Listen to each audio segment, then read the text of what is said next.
Salam jumpa Sobat Podcast RRI Manokwari di mana saja berada. Kita bersua kembali pada episode kali ini bersama dengan BPJS Kesehatan Manokwari. Kita akan ngobrol seru soal pengaduan layanan di rumah sakit. Apakah ada di antara Anda yang pernah mengalami kendala-kendala saat menggunakan layanan BPJS Kesehatan di rumah sakit? Pastikan Anda mengikuti obrolan seru kami hari ini. Saya Selviana Langodai, selamat mengikuti.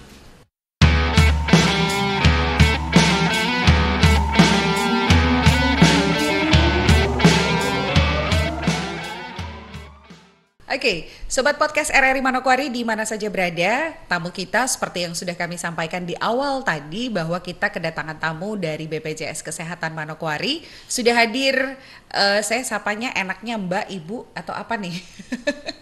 Mbak aja. Mbak aja ya. Iya, lebih baik Mbak agar kita terlihat lebih mudah. Oke, ada Mbak Apriyani Nianingsi, beliau adalah staf kerjasama fasilitas kesehatan. Selamat datang di studio podcast kami, Mbak Apriyani, Mbak Ningsi atau sapaan Mbak Apri. Oke, Mbak Apri ya. Dan yang satunya lagi adalah staf edukasi penanganan pengaduan rumah sakit, Mbak Aprilian Lopulalan. Oke, Mbak Aprilian, nama bekennya apa nih? Ica. Oh, Mbak Ica. Agak sedikit jauh. Oke deh, ini kok agak sedikit jauh ya, tapi nggak apa-apa. Oke deh, Mbak Ica dan Mbak Apri. So, kita langsung aja ngobrol nih ya. Kalau bicara layanan kesehatan, BPJS Kesehatan khususnya di rumah sakit, pastinya sudah banyak sekali mendapatkan pengalaman pengaduan-pengaduan ya. Betul. Dan mudah-mudahan saja obrolan ini akan memberikan sebuah pencerahan, kemudian memberikan sebuah pemahaman, atau mungkin memberikan sebuah solusi juga begitu ya. Karena kita tahu bersama yang namanya layanan pasti ada plus minusnya, sehingga bisa kita tahu bersama kemudian ditangani bersama. Nah, apakah ada pengaduan yang sering terjadi di pelayanan rumah sakit sekitar 1 tahun terakhir ini nih? Yang jawab siapa nih, Mbak Apri atau Mbak Ica? Boleh. Oh, Mbak Ica, nanti karena ini langsung sama gurunya gitu ya. Oke, silakan Mbak Ica. Iya, jadi kalau untuk pengaduan pelayanan itu ya pasti banyak ya, kayak yang seperti yang tadi kakak bilang, pasti ada plus minusnya. Kalau untuk pengaduan ya ada beberapa macam, bukan hanya spesifik ke satu aja, tapi ada beberapa. Jadi tapi nggak sampai yang demo-demo gitu ya? Ngadunya. Yang penting kita bisa ya menanganinya ya. Jadi kalau untuk pengaduan-pengaduan itu banyak ya, bukan hanya spesifik ke satu bagian aja. Ada beberapa jenis-jenis keluhan yang sering terjadi selama mendapatkan pelayanan berobat. Ya, yang pertama itu ada mungkin obat-obatan, terus kendala pelayanan rawat inap, terus kantong darah, ada juga mungkin ya bahkan sampai jasa dokter atau sarana prasarana di rumah sakit itu juga biasa dikeluhkan kepada kami. Oh, seperti gitu. itu. Jadi selama 1 tahun terakhir ada gitu? Iya, pasti ada lah. Tidak mungkin tidak ada. Oke, Mbak Apri silakan. Ada yang mau ditambahkan dari yang disampaikan oleh Mbak Ica? Kurang lebih hampir Sama sama. ya? Cuman yang namanya pelayanan pasti kalau ada keluhan tuh pasti ada ketidakpuasan. Nah, ketidakpuasan itulah yang coba kami untuk selesaikan ketika kami terima laporan. Seperti yang Mbak Ica sampaikan, dalam segi apapun, dalam ruang lingkup pelayanan tuh pasti ada. Pasti ada. Dan sampai detik ini pun masuk nih. Masuk. Jadi tidak akan pernah berhenti namanya keluhan, karena mereka membutuhkan, peserta kami membutuhkan yang namanya kepuasan dalam menerima layanan di Vaskes kerjasama, sehingga tidak menutup kemungkinan kami tetap menerima keluhan setiap saat, dan kami tetap mencoba untuk melakukan menanggapi lah paling tidak. Menanggapi dulu, lalu kami feedback ke bagian yang mereka komplainnya asal Vaskesnya itu gitu ya. Iya, Oke. Baik. Nah, ini kan banyak sekali juga opini-opini masyarakat. Namun karena kebetulan sudah ada di studio podcast, kami ingin memastikan apa benar untuk layanan perawatan di rumah sakit itu bagi yang rawat inap nih, Mbak Apri dan Mbak Ica, itu ada pembatasan hari gitu. Kemudian terkait dengan pembatasan hari itu apakah juga disesuaikan dengan kelas-kelasnya? Ini seperti apa nih? Oke, Mbak Ica dulu. Boleh, saya duluan. Iya, jadi banyak ya isu-isu ya. Mbak saya nih pakai BPJS tapi disuruh pulang selama 3 hari, 2 hari, 1 hari. Itu tidak benar ya Wah, sobat podcast. Jadi pasien yang berobat menggunakan BPJS kesehatan ya sesuai indikasi medis, alur prosedur, selagi dia membutuhkan perawatan rawat inap di rumah sakit ya pastinya atas saran dari dokter ya, bukan atas permintaan sendiri. Ya tetap dia akan mendapatkan fasilitas pelayanan rawat inap tersebut. Jadi mau dokter bilang selama 1 hari, 2 hari, 3 hari, bahkan 1 minggu pun, kalau memang dia masih kondisinya belum stabil, dia akan tetap dirawat inap di rumah sakit. Tetapi semisal dokter bilang, oh kondisi pasien ini sudah stabil nih, dia udah boleh dipulangkan, berarti boleh. Jadi tidak ada hari pembatasan rawat inap di rumah sakit.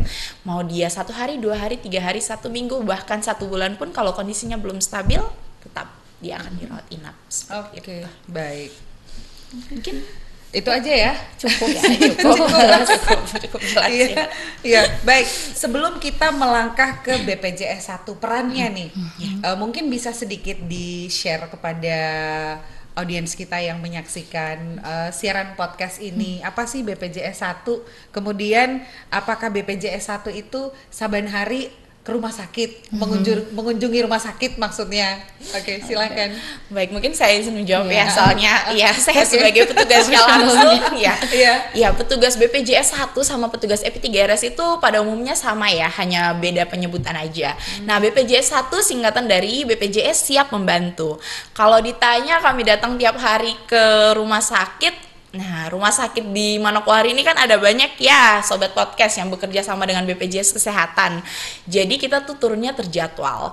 Tidak, ya mungkin hari ini kita ke rumah sakit A, hari berikutnya ke rumah sakit B. Jadi kita punya jadwal. Tidak setiap hari kita di rumah sakit yang sama. Justru itu kita ada beberapa orang. Jadi ada 2 orang nih sebenarnya. Tapi jadi kita punya jadwal itu misalnya 2 orang nih, 1 orang misalnya turun ke rumah sakit ini hari ini, rumah sakit A hari ini, besoknya rumah sakit B, seperti itu. Oke, jadi setiap hari ada gitu ya? Ada, tapi ya beda-beda rumah sakit. Beda-beda rumah sakit. Semua vaskes atau ada vaskes-vaskes tertentu? Kalau kita petugas EP3RS tuh lebih khusus ke rumah sakit ya Kak ya. Jadi di rumah sakit yang ada di Manokwari ini yang bekerja sama dengan BPJS Kesehatan itu ada 5 rumah sakit sama 1 klinik utama. Jadi kalau mau kayak FKTP itu seperti puskesmas, klinik, dokter keluarga itu kita 1 tahun 2 kali. Tapi kalau untuk rumah sakit setiap bulan. Oke.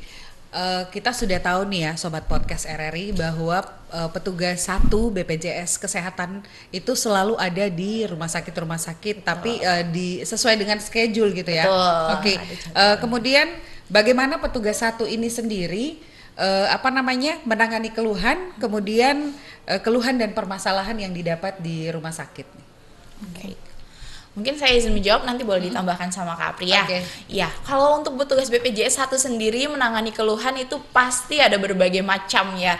Ada yang sampai diributi secara langsung, terus ada yang memang lewat WhatsApp, media sosial lainnya. Nah, tapi kita cara menangani keluhannya itu ya yang penting kita yang pertama harus tenang dulu, berusaha menenangkan peserta atau pasien, kemudian kita jelaskan nih sesuai apakah memang pasiennya itu sudah sesuai dengan alur dan prosedur, sudah sesuai dengan indikasi medis, tidak atas permintaan sendiri. Nah, kalau memang sudah sesuai tetapi memang ada kendala, nanti kita komunikasikan dengan pihak manajemen rumah sakit.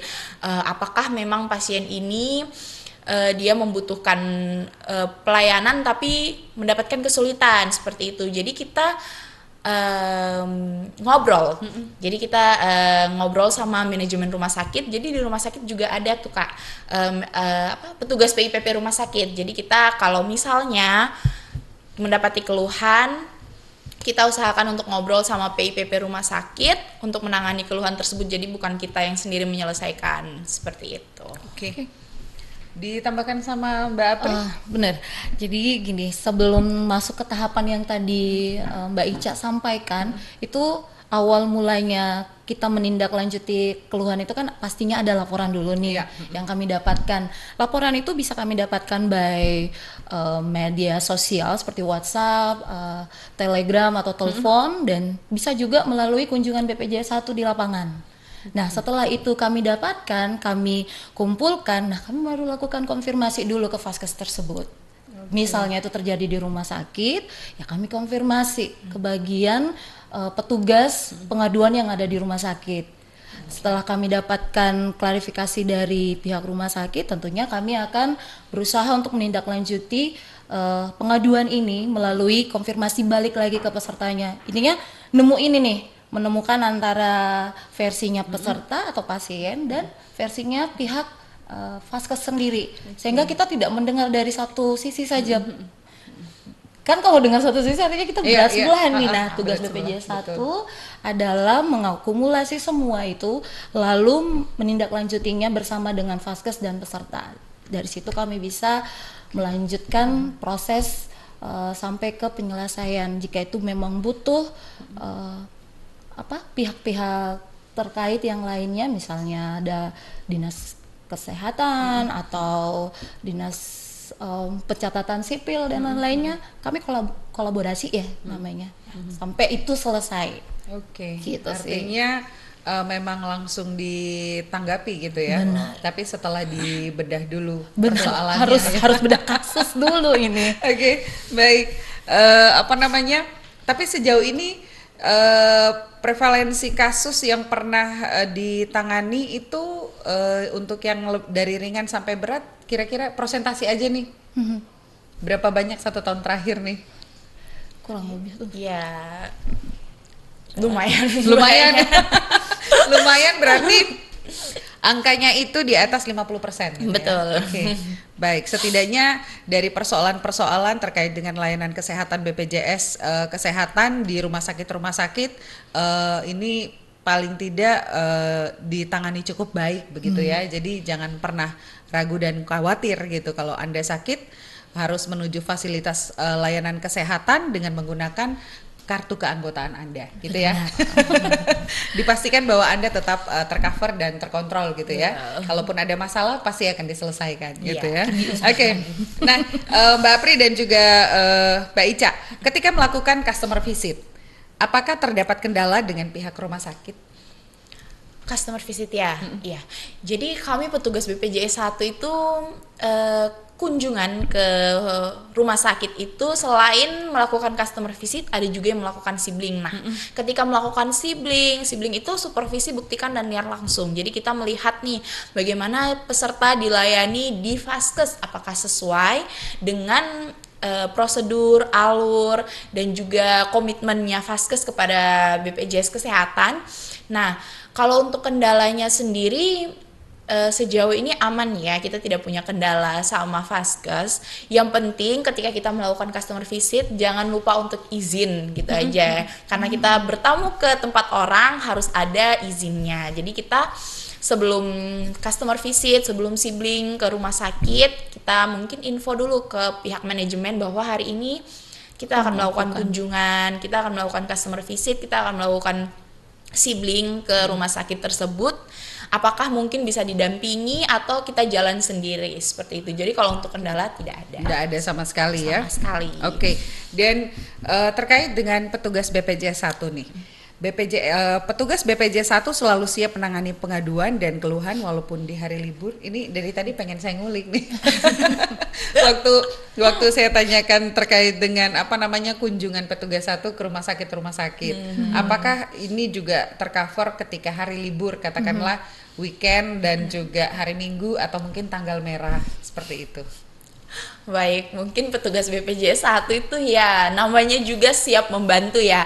Jadi kalau untuk di hari libur ya kita tetap merespon kebutuhan pasien atau peserta. Siapa tahu mereka membutuhkan. Jadi kalau misalnya peserta itu kan misalnya nih peserta dirawat inap.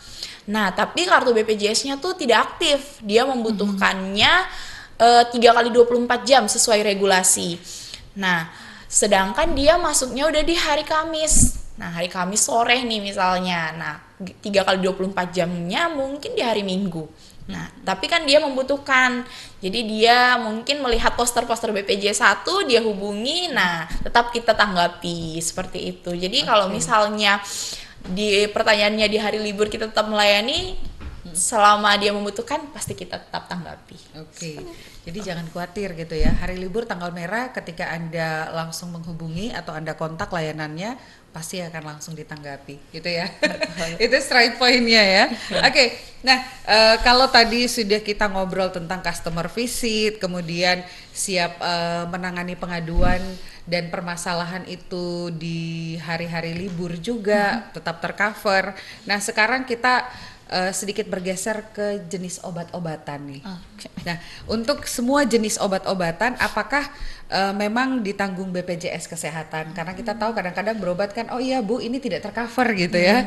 Nah, jika iya, mengapa masih banyak yang seperti tadi saya katakan masih belum tercover seperti itu? Baik, mungkin saya izin menjawab ya. Kalau terkait obat-obatan sendiri ya, selama ini Sobat Podcast pasti sering mendengar bahwa obat ini tercover, obat ini tidak ditanggung, yang seperti itulah.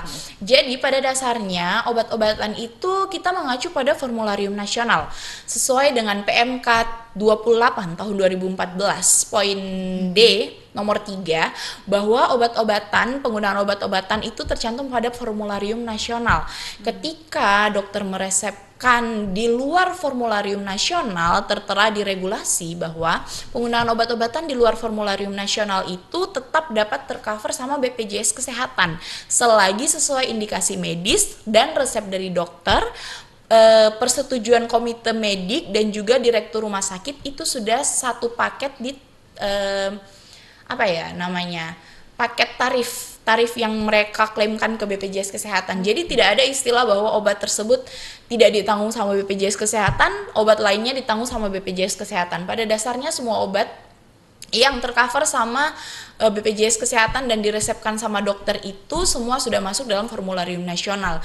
Ketika diresepkan oleh dokter tetapi di luar Formularium Nasional, tetap dapat tercover sama BPJS Kesehatan. Seperti itu. Baik, Mbak Apri, ini bagaimana kalau obat tadi kan kita udah dengar ya disampaikan oleh Mbak Ica bahwa semua itu sudah tercover gitu. Hanya saja mungkin kalau pada saat kita berobat ya kalau dibilang tidak tercover mungkin habis stoknya gitu. Bisa jadi. Bisa jadi seperti itu gitu ya. Oke, kita beranjak ke pelayanan berobat nih. Alur, kita bicara alur sekarang. Bagaimana alur pelayanan berobat dengan menggunakan BPJS Kesehatan? Izin mungkin saya bisa jawab duluan nih kalau kayak gini. Jadi untuk peserta untuk mendapatkan fasilitas BPJS Kesehatan kan kita ini fasilitasnya penjaminan berarti. Pertama peserta itu harus terdaftar dulu pastinya. Oke. Setelah terdaftar kita harus pastikan aktif nggak kartunya. Oke. Setelah aktif kita pastikan lagi nih di dalam kartu kepesertaannya itu kan ada yang namanya PPK 1. PPK 1 itu kayak FKTP, fasilitas kesehatan tingkat pertama, di mana dia terdaftar. Nah, pada saat mengalami gangguan kesehatan, itu peserta kami datangnya ke FKTP dulu, berobat dulu, dilayani dulu. Setelah mendapatkan pelayanan dan ternyata tidak bisa selesai di tingkat FKTP, maka dokter berwenang untuk melakukan rujukan atau memberikan rujukan ke FKRTL. FKRTL ini fasilitas kesehatan rujukan tingkat lanjut, seperti seperti rumah sakit ataupun klinik utama. Setelah dari mendapatkan rujukan, pasiennya menuju ke FKRTL ke poli yang dituju.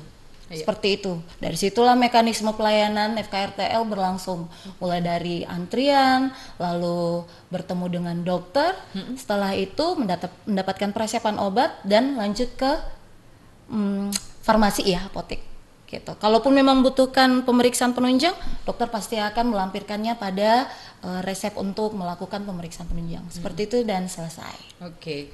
Jadi alurnya jelas gitu ya. Jelas. Oke. Baik. Yang pasti kita memang harus menyesuaikan dengan setiap fase-fasenya gitu ya, faskes-faskesnya. Jadi jangan bilang tiba-tiba lewat satu vaskes, kemudian loh kok saya nggak bisa dilayani, Iya. what happened, Alurnya gitu. harus jelas dulu, dilalui Alurnya semua. udah dijelasin sama Mbak Benar. Priani gitu ya, pasti kan Anda mengingatnya. Oke, nah ngobrol-ngobrol terkait dengan fasilitas-fasilitas kesehatan nih, sudah ada 5 rumah sakit kalau nggak salah ya, 5 rumah sakit. Kemudian 1 klinik utama yang bekerja sama dengan BPJS Benar. Kesehatan. Kepoin dong, boleh ya? Boleh. Itu Biar apa semua aja tahu. nih ya? Apa aja nih? Eh, Ini untuk Manokwari gitu ya? untuk Iya. Kabupaten Manokwari Kabupaten aja ya. Manokwari. Manokwari. Izin jawab kebetulan karena saya sebagai staf kerja sama Vaskes, jadi untuk informasi sobat podcast Manokwari ya. Jadi di Manokwari itu khusus Kabupaten Manokwari sendiri ada 5 FKRTL dan 1 klinik utama seperti yang Mbak sampaikan tadi. 1 itu Rumah Sakit Bayangkara Oke. yang agak jauh dari sini ya. Yang kedua adalah Rumah Sakit Angkatan Laut Dr. Azhar Zahir.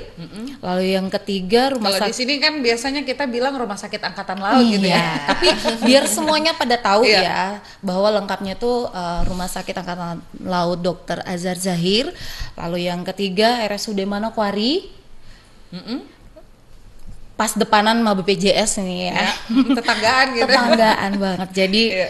lalu yang ketiga Rumah Sakit Umum Daerah Provinsi Papua Barat. Yang keempat ya. 4. Yang kelima ini Rumah Sakit J. Adimara. Oke. Dan terakhir klinik utama khusus mata. Oh, klinik mata. Iya, Manokwari Eye Center. Oke.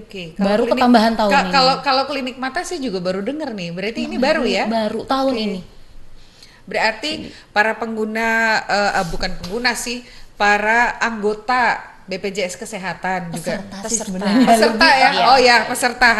Peserta bisa menggunakan fasilitas-fasilitas Benar ini yang gitu tadi ya. kami sebutkan. Oke, baik.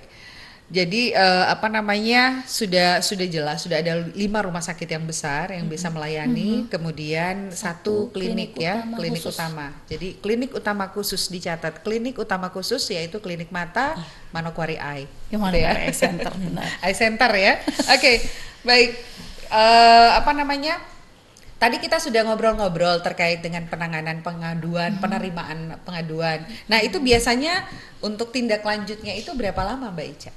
Kalau untuk tindak lanjut pengaduan ya, paling lama itu kita 3 hari. Sebenarnya itu 2 hari, tapi dimaksimalin 3 hari. Nah, kalau selama ya seperti yang saya jelaskan tadi, kita itu kan berkoordinasi sama manajemen pihak rumah sakit juga. Jadi kita membutuhkan waktu ya untuk berdiskusi terkait apakah memang pengaduan ini peserta ini, dan jadi yang pertama itu kan kalau misalnya kita masih observasi yang seperti tadi Mbak Apri bilang ya, kita observasi dulu. Nah, memang terkadang pesertanya juga slow respon, jadi ya kalau paling lama itu 3 hari. Kalau semisal 3 hari kita tidak mendapatkan jawaban, otomatis kita pasti bersurat seperti dan melibatkan pihak-pihak terkait seperti yang tadi Mbak Apri sampaikan. Ada dinas kesehatan, kesehatan kabupaten, dinas kesehatan provinsi, bahkan bisa kita tembuskan sampai gubernur. Seperti itu. Artinya tercover kurang lebih dalam kurun waktu 1 minggu itu langsung ditindaklanjuti gitu ya. Iya, Betul. benar. Dan diupayakan dalam waktu 1 minggu itu juga Harusnya. harus langsung dapat solusinya gitu ya. Iya. Oke, jadi peserta BPJS Kesehatan tidak perlu khawatir lagi gitu ya. Kalau punya ada keluhan-keluhan, pastikan bahwa Anda menyampaikan juga sudah dengan alur yang tepat gitu ya. Betul. Alur yang tepat akan segera di cover, kemudian langsung ditangani dan diatasi. Oke, baiklah kalau begitu. Ini kayaknya waktunya juga udah mau habis nih. Iya. Nah, yang berikut itu apakah juga terdapat media-media JKN yang terpasang di Vaskes? Kalau untuk media-media informasi JKN itu ya pasti ada. Jadi di rumah sakit maupun di puskesmas, klinik, dokter keluarga, itu kan namanya FKTP dan FKRTL ya. Pasti ada namanya media-media informasi JKN. Mungkin untuk pendaftaran rehab itu rencana pembayaran bertahap, atau pendaftaran bayi baru lahir, ataupun bahkan ada barcode untuk pengaduan. Oh, Ya, oke. jadi namanya pengaduan sudah ada barcode-nya iya, gitu ya. jadi bisa langsung diakses sama peserta. Terus juga ada yang namanya janji pelayanan. Janji pelayanan itu digunakan sebagai komitmen Vaskes kepada peserta JKN. Jadi di setiap Vaskes itu selain ada media poster, ada juga media-media informasi JKN lainnya seperti yang tadi saya bilang, pendaftaran bayi baru lahir, rehab, terus apa tadi, barcode untuk peserta ya, untuk pengadu, dan juga ada janji pelayanan, dan itu wajib ada di setiap Vaskes, dipasang seperti itu. Kalau seandainya ada yang nggak pasang gimana nih? Nah, itu menjadi penilaian kita kembali. Oh gitu. Jadi penilaian Iya. apakah kerjasama ini dilanjutkan atau Benar. tidak gitu Betul. ya? Salah satunya adalah kepatuhan kan itu sebenarnya. Oke, baik. Oke. Nah, apakah hanya petugas BPJS 1 saja yang menangani menangani keluhan saja, atau kan mengingat terdapat 2 gambar di poster gitu ya, yang PIPPRS dan juga PIPP BPJS Kesehatan. Iya. Kalau untuk menangani keluhan ya, Sobat Podcast tidak perlu takut.